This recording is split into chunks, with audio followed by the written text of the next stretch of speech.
All right, we are here today with Ford Butler. Thanks so much for being part of our class, your property management company at Emerald Property Management. Thank you for having me. Yeah, and you represent me. You're my property manager of my 3 rental properties that I have. What's the advantage to a real estate investor to have a property management company? You don't have to deal with the tenants on a daily basis. Good property management companies will have portals and things in place that keeps you separated from the tenants, the everyday problems that the tenants typically can have. It also insulates you from some liability. Like what? What kind of liability would there be? Fair housing, for example. You don't want to be discriminating in any way, and a lot of owners who don't really deal with the ins and outs of property management on a daily basis, they don't really know what the laws might be, or Texas property code might be, or a state code might be. What So we also know what the city codes are and do city inspections. And owners typically, if you have properties in multiple cities, you simply can't keep up with what each individual city is requiring during the inspection process. So, what's an example of fair housing that's maybe like an owner? Is it like, are you talking like race related things, or is there uh, some kind of could be discrimination in a lot of different areas, and it might not be race. That's the one everybody thinks about, but age is the one that we often see as well. And a lot of people think that discrimination for age would be an older person that's retired, and really it's not. The discrimination for age is often younger folks who've just gotten out of high school or college and want to rent an apartment or a condo or a single family home.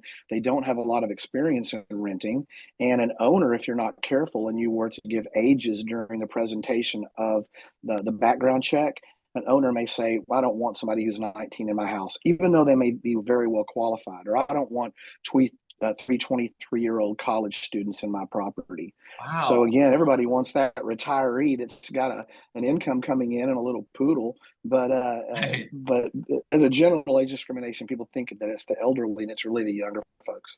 Wow, age discrimination. I Hmm. never thought about that as an owner. I mean, you guys probably told me that, Hmm. but I honestly never.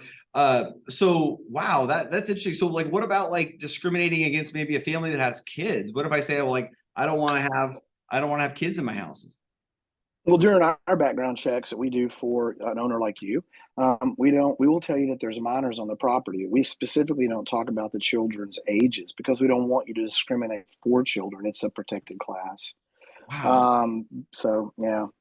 interesting. So, but what do you say to like Robert McEwen, who I interviewed a couple days ago, and he said, like he owns 2 rental properties. They're doing okay. He's a lawyer.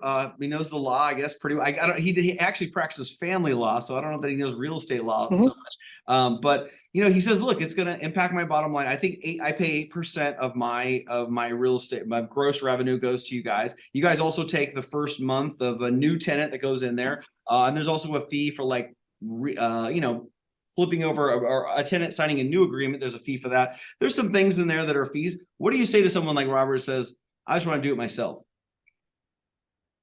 Well, that's where we find the biggest problems, at least here in the state of Texas, when somebody puts a house out there for rent with a red sign they purchased at Home Depot, and they get a lot of phone calls for people that aren't qualified. They won't have the ability to the background check that we can get or do, so they may end up with a tenant that's not qualified who wasn't completely honest on an application. Um, again, a property management companies, good ones, we may get you more per month for the property than what an owner thinks because he may be just looking at what his neighbors got. We're Yep. looking at maybe an area in a 2 mile circumference of the property that's within 100 square feet of the property we're doing the what they call lease comps on. Yep. And so a good property management company will pay for the fees and the services, and then they'll insulate you against those lawsuits. Ford, man, you just nailed me there because I like literally like before I called you guys. Here was my scenario. I don't know if you remember this or not, but I had put my 322 in the Keller area on the market for 1,500. I really didn't know what the market was. It should have been 17 or 1,800. I really didn't know what I was doing. And I by the way, I've been in real estate. I've been investing in real estate for 20 years. So like I'm not a complete novice, but I just didn't quite know. Bought my sign at Home Depot, still in my garage now, put it out there. And in the first 48 hours, I put it on Facebook is where I put it. It was the big thing. I had like 400 inquiries of people saying 1,500, my goodness, that's a steal. And they were coming at me from, I mean, I had people telling me their life stories. They had like, whoa, you know, all this kind of craziness. And I mean, honestly, I couldn't go through all of these people. And then the guy that I ended up getting in there, you know, he fed me a line about how, I mean, his credit was bad, and he was doing all this. And he fed me this long line, and it was like he lasted 4 of the 6 months in there. And when I finally got him out of the property, I was like, I told my wife, I'm like, that's it, no more. We're not doing this anymore. Call a property management company. You know, the example I'll use when I'm trying to pick up owners or new owners with properties, to tell them that if they put a red for rent sign in the yard, and we've actually tested this side by side on 2 or 3 occasions, and you put an emerald sign, one of our branded signs in the yard that Mm. people typically know they're going to be dealing with a realtor and a real background check, they Mm. lose 80% of the phone calls. So the sign alone eliminates 80% of the calls you would take with just a red for rent sign. Yeah. And then also owners tend to apply emotion to the decision, Yeah, and I we don't did. apply emotion. It's simply what is your criminal background? What is the rental income? What is the debt to income ratio? What's the rental to income ratio? How long have you been on your job? How many cars do you have? How are you paying your car payments? How many dogs do you have or pets do you have? So it's not an emotional decision for me. It's purely a numbers or a financial decision for the that I help the owner make. So no emotion in this. For and by the way, when I turn people down on Facebook, like, I mean, I was trying to keep, I'm running a business, I'm teaching, I'm overwhelmed, and I'm trying to respond to these people. You would not believe the profanity that people threw at me when I would just say, I'm so sorry, you know, you don't mean, because I sent them a thing saying these are what I'm looking for in a tenant or whatever. I mean, just vitriol stuff at me as well. Do you guys face it? I guess since you sort of eliminate 80% of those calls, do you get some of that too? We still get that. You know, the other thing we're going to insulate you from or an owner from is really dealing with fair housing. And we do get a lot of fair housing phone calls, and you just have to make sure that when you're dealing with fair housing, What is fair housing? where somebody, an organization, maybe with Tarrant County, let's say, or Dallas County, and there's multiple ones. There's even local ones in city housing authorities where they're going to actually pay all or a percentage of the tenant's rent based on their financial situation. It's like You Section just 8. have to be. It is called Section 8, but we don't really use Section 8 as a term. It's become a little bit derogatory to some degree. So we really use fair housing, or we use a housing assistant voucher or a housing voucher. That's what we hear. And some owners, a housing voucher may work for them, but in other instances, it may not. Yeah. So that's another thing we kind of insulate you from is that fair housing. Am I, Because if you're going to deal with fair housing, you better cross all your T's and dot all your I's. am I Because am I wrong to be like fair housing? A fair housing applicant gives me a little pause. Is that, am I justified in that, or are fair housing mm, just as good of a tenant as anyone else? I think pause is justified, and I sort of have a belief that when people don't have an investment in the house that they live in, they might not take care of it quite as well as a property where they're actually paying rent for, have a security deposit put up, and they may actually lose money. And if or lose their security deposit if they have damage that exceeds normal wear and tear, and I Yeah. may actually take them to court and file a judgment against them and turn them over to collections because their dog destroyed 1,800 square feet of carpet, and it could have been the dog they weren't even supposed to have. So Right. we've had some great experiences with fair housing. You just have to know the ins and outs of fair housing, and most individual owners of 1 or 2 properties, they just don't do it enough to know what they can and cannot get away with fair housing. For example, in fair housing, most of the vouchers require a refrigerator to be present on site. Hmm. 95% of our Yeah. properties don't have a fridge on site, so I typically can't deal with vouchers. But in some cases, let's say I've got a neighborhood that's depressed and a little up and coming neighborhoods. There's plenty of those around DFW where we see a lot of opportunity, but the neighborhood's a little depressed today. it may make sense for an owner like you to purchase a house in that area at below market value, add in a refrigerator, and accept a voucher for 2 or 3 years, 4 or 5 years even, as that neighborhood changes. Now, the good thing about the voucher programs are that they typically pay 100% of 1 month's rent and or of the monthly rent, and that comes in every month like clockwork. And Hmm. those people tend to stay longer periods of time, 3 to 5 years. And as you well know, vacancy is the biggest killer of Right. profitability in the rental market. Sure. So if you've got a 5 year tenant and the check's coming in every month like clockwork, you just have to expect that sometimes at move out, you might have a little bit more expense on the make ready side. Hmm. Is there is the refrigerator, like, let's say for instance I was an owner that said I don't want to deal with fair housing, is the refrigerator a way to have an excuse to not take, like, if a fair housing person applied, you could say sorry, we can't do this for you because we don't have a refrigerator. I guess yes, and I'm sure some people do that. I typically don't, and I'm really the reason I don't want a fridge on a property is because it's harder and harder to get refrigerator parts. And if a tenant moves in with a refrigerator, then their expectation is that refrigerator is going to work through the lease. But if it happens to break and it's 2 years old, but I can't get a part because it's coming out of China and it's 6 months out, then the tenant doesn't have a working fridge. Also, tenants will call us and tell us, I lost all my food in the fridge. I had $400 worth of steak in there and I want to be reimbursed. And Oh I man. don't know that they had $400 worth of steak and they don't have receipts, so it's just better not to have refrigerators, things that aren't attached to the house. Built-ins in expensive houses, absolutely.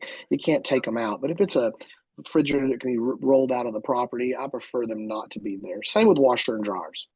Ford, this is a lot, man. This is a lot. I mean, like, I mean, I brought on a property management company with you guys because I just wanted to be a one step away from the tenant. I didn't realize all this stuff was going into it. I mean, it's a great bonus. I'm glad, I'm even more happy now. But like, what is your experience? How did you get to where you are now? Like, what path did you take? Well, I was kind of born into it because when I was about 8 years old, my mom and dad bought rentals in the 70s in West Fort Worth. And I was, of course, the kid that was pushing the lawnmower or cleaning the toilet out before the tenant moved in or, emptying out the junk in the garage. So I hated it, but it was what my parents required me to do to sort of have a meal that night. They believed in hard work. And, my parents still own some of those houses today that they paid $30,000 for in the 1970s. And those houses Wow. will push 350,000 today, and they paid their last house off in 1983 when I went to college. So I just kind of fell into it. And then I married a realtor, and we were dabbling with our own rental properties. And I became a realtor, and we realized that the property management business was not being run very well. A lot of property management companies, their focus is to sell properties to owners and to buy properties for their investors, but they Hmm. don't actually do the rental side and the management side of it. We are 14 people here that manage 550 units, single doors, and some condos and townhomes and small complexes, but we don't. I'm not selling properties to make a living. This is 100% of my focus, which is rentals, which I think is maybe what sets us apart from some of the people that are dabbling in it. And they'd really rather sell $1 million house, but they'll manage or two or three Yeah. kind of part time. But Gotcha. we don't. We maintain an office with multiple agents, in-house accounting, as well as a make-ready team that uses vendors to put properties back together after tenants move out. Yeah, I mean, I had the property Broken Arrow last boy, this last spring break that tenant moved out and your make ready team came in, and I mean it was about 10 grand on my side that I needed to put in to kind of Mhm. update it, put granite countertops in, some other stuff. Man, I tell you what, that was the easiest thing I've done. You guys handled all of it. I didn't have to do any of it. And then the rents they went from 1,500 to 1,900 or whatever. So I don't know what my return on Yeah. investment there is, but like you also got a really good applicant and a guy that was coming from Austin that made a bunch of money, and he was looking for a 1 year Mhm. thing to kind of figure out the market. And when I asked Lisa Askew, who was my real estate agent at Trophy Club, I said to her, "Hey, I need to find a property management company. Why do you think it is that she pointed to you guys first? Why do you think you guys were her first call?" I would like to think that it's because we're a really good property management company, but that's only a small piece of it. Really, the key is returning phone calls. Yeah. And I kind of, there's a couple of people here that are just fantastic on the phone, Yeah. and we try to call our owners back as quickly as possible. So I Right. think communication is what we do a little bit differently than some property management companies. Um, and having a whole list of vendors helps too. It allows us to get repairs done more quickly. I look, I've got a great team around me, and I can't take credit for all of it. Without the right people around you, you just can't do this. Yeah. And you have to be wired to do property management because everything's on fire every single day. And I Right. always tell my employees this is not a proactive business. I can't plan usually for an air conditioner to go out in the middle of July in a property. But I think we had well over 120 air conditioning replacements this past summer. Oh, I can't really plan for those. I can tell an owner an air conditioning is 15 years old, and some listen, some don't. Most want to wait till it actually goes out, right. to actually do anything. But it's being able to just kind of respond quickly. And then I recognize that vacancy is a killer of profitability. Yeah. And then I run comps. I daily run comps for owners like you to make sure we can get maximum dollar. And I watch the rental market not only on the nightly news, but there's multiple publications I can read. And then just listening to the experience of others that are in the business, either doing what I do Yeah. or they own properties like you. So. Right. Well, and by the way, we're gonna run into the second section in our class here. We're gonna be looking at condominiums now. And Mhm. and it's I have a 322. I have three 322s. But a lot of condominiums are something that are another potential way to make money. What are your thoughts on a condominium? Quite honestly, for about the last 10 years, I've really run away from condominiums, and I really didn't want our single family buyers to go into and purchase condominiums. There's reasons for that, but I've come around in the last 2 years to encouraging some of our owners to buy condominiums. There's some real advantages to buying them. Like what? And in fact, I have some numbers here before I go to that. Hmm. That like right now in the United States, there's 600,000 condominiums and apartments needed, but there's only 362,000 actually being built right now. So there's a real shortage of what we call multifamily, which would be apartments and condominiums. In the DFW area, there's 60,000 doors needed right now to fulfill the amount of rental demand.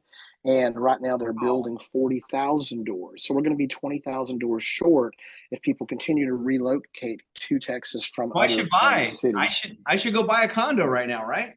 Not right this second, you shouldn't, but you should buy. But it's not this moment because it's not a buyer's market yet. Okay. The rental market is always the sales market always leads the rental market. So right now, sales prices are starting to level off on condos and homes, and when those level and they start to dip just a little bit, because we've been in a hyperinflated market for almost 2 years since It's been COVID started. nuts. It's been crazy. It's it's been insane until this December when it finally started to slow down for the first time in 3 years. Right.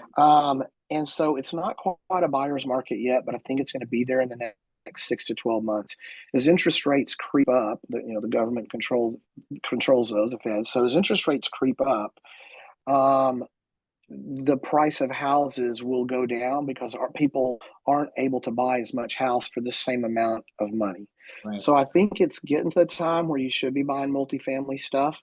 Um, You think I should like I do that? say, You think I should do the old monopoly thing and trade in my three houses and buy an apartment complex? um, I don't know that I'd ever sell a property in Texas unless you have to. I think you should dig down deep and just buy a condo and add it on top. I should. Um, I love single family. I think it's just super safe.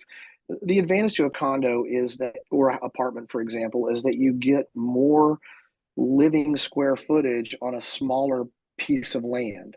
Right. So therefore the profitability for that lot or that single piece of land is vertical, and it tends to make you a little bit more money. So that's why I do like multifamily and condos. And if you simply drive anywhere around DFW, I do that daily almost. All I see is multifamily popping up. Yeah. Even if it's a fourplex that you can own one piece of and four more people own them. And I've been in fourplexes in Dallas that are pushing $800,000 a year and some as low as maybe 350. Wow. So I think multifamily is absolutely the future. And I get my statistics from the city of Fort Worth. I attended a seminar about 6 months ago that really changed the way I felt about multifamily, especially condominiums. Drawback to a condominium, if you want me to cover that at Yeah. all, is that you're not in control of all the people around you. So if you have a loud neighbor, they may not be much you can do about it without appealing to the condo association, or in the housing we call it a homeowners association. You may be able to complain, but just like an apartment, you may not be able to stop by somebody one wall over from having a dog that barks too much. Right. So the drawback is you can't control your neighbors. The Yeah. advantage is that you're going to probably get more per square foot than a single family home of the same quality and the same square footage. Gotcha. The other thing about condos, especially if they're older ones, is mismanagement. So the condo association may be 6 or 7 board members that were appointed because they were the only ones that were willing to take the job, but they may not have any experience with running a condo association, and they may defer maintenance, like a paint job, for example, for 10 years. And when they do now, that paint job is $400,000 for the whole complex, which will equally be assessed amongst each condominium owner. Well, if you're not a condo owner planning for that, it can be difficult for you to absorb that financial responsibility in any given year. Do they just So raise the HOA fees, or do they say, hey, each of you have got to pay in $3,000 for this paint job? they could raise the fees over a period of time, but they could also just say, we just spent $40,000 to redo the pool. There are 40 owners in this association, and each one of you owes us $1,000. And Wow. there's not much you can do about it. I had a condo a couple of years ago that an owner was involved in, and the condo association, which was only like 20% participating of all the condo owners, most people didn't go, they didn't care. And those 20% or less voted to fill in the pool because it was about $100,000 renovation to keep the pool up to code and to make some repairs. And they just filled it in with dirt, put some park benches there and some roses. Well, that was great for the older folks who didn't swim and wanted to sit on a park bench and Right. feed the pigeons. But that was horrible for the younger owners who had children that had to pit it on the swimming pool. Oh my gosh. So I would say, if you are an investor who buys into a condo, you need to pay attention to the emails and the mailings you get, and you need to be involved in those board meetings, and you need to go to those voting board meetings, because it's just like voting in politics. If you don't participate, you don't have a whole lot of room to complain. So some of my friends are buying the Airbnb things all over the place, the vacation Mm-hmm. rental type things. Yeah. I like the long term. I don't want to be a host. I'd rather be a landlord, or I guess an investor to is there something I'm missing out on about having short term rentals instead No, of doing long term? No, I don't think so, but I'm scared of Airbnbs right now. And I have some friends that own Airbnbs in Broken Bow, Oklahoma, which is a hot area now. Yes, They yes. bought them 4 or 5 years ago as that area was becoming hotter. They make a fortune on them. They're rented all the time. They border the national forest, and I've actually gone and rented their unit there Yeah. for a couple of weekends, and it's wonderful. And they're killing it on that. But they also had some Airbnb type places in Colorado, but there's so many of them there that their unit only rents maybe 15 weeks out of the year. I'm sorry, Wow. 15 weeks out of the year. So it's vacant a whole lot because there's a lot of competition. So I mean, if I could have bought, in my wisdom, I didn't have it, could have bought condo something in Broken Bow 5 years ago, boy, I'd be doing great. But Right. today, to go buy in Broken Bow, Oklahoma, is probably not great. You've got to figure out, where is that next little town in Oklahoma that people Yeah. are going to go and start building. And I actually know some of where those are. I'll share them with you later if you're interested. Please. Um, Please. but the Airbnb thing scares me because the best example I have is two of them. Grapevine had Airbnbs for a while, and the Airbnb people would come in on a Monday. It was a vacation for them. They're in a residential neighborhood, and they had a great party by the lake for 7 days. But those people living next door that had to go to work Monday at 7 a.m., they were exhausted from the constant parties that were happening around that Airbnb. Well, there was enough people upset about it that no longer are there Airbnbs in a Grapevine. So if you bought a house with the whole sole intention of being a Grapevine Airbnb near the lake, can't do it anymore. Same Wow. thing happened in Arlington, Texas, near Cowboy Stadium, and where the Rangers play. I can't remember the name of that stadium right this moment, Yeah. but Blue light. same thing. People, yeah. Yep, people were coming in and renting these things every week. It was a whole party for their group of people, and they were having a great time going to Six Flags and the Ranger game or touring the Cowboys facilities. But the people that lived on those streets were just miserable. And I managed a couple of Airbnbs. Well, guess what? Arlington passed a an ordinance that there's no Airbnbs in those areas anymore. Wow. So I'm a little nervous about Airbnbs in this country. While I've been to many Airbnbs all over Europe, and I think they work there well, I think in the most desirable places here, enough owners will be disillusioned with that uh, Airbnb strategy that I don't know that I'd buy a house based on just using it as an Airbnb. Yeah. I'd rather just have rental properties and then they pay me and then I can go get whatever Airbnb because some of my friends are like, well, you can use it as your own vacation rental. I'm like, all right, well, maybe I don't want to go to the same place every time. I don't know. So condo dues, we talked about this a little bit. I'm going to go ahead and go past this. This covers the condo association and condo company. The condo board can decide what they want to assess the money to and all of that as well. Mhm.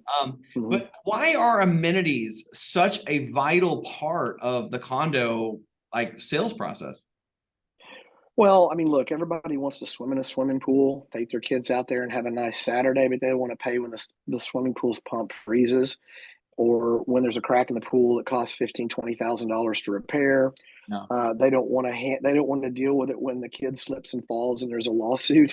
And Right. so it's super nice to live in a condo with a workout facility or a facility you can rent to have parties with your friends or a pool.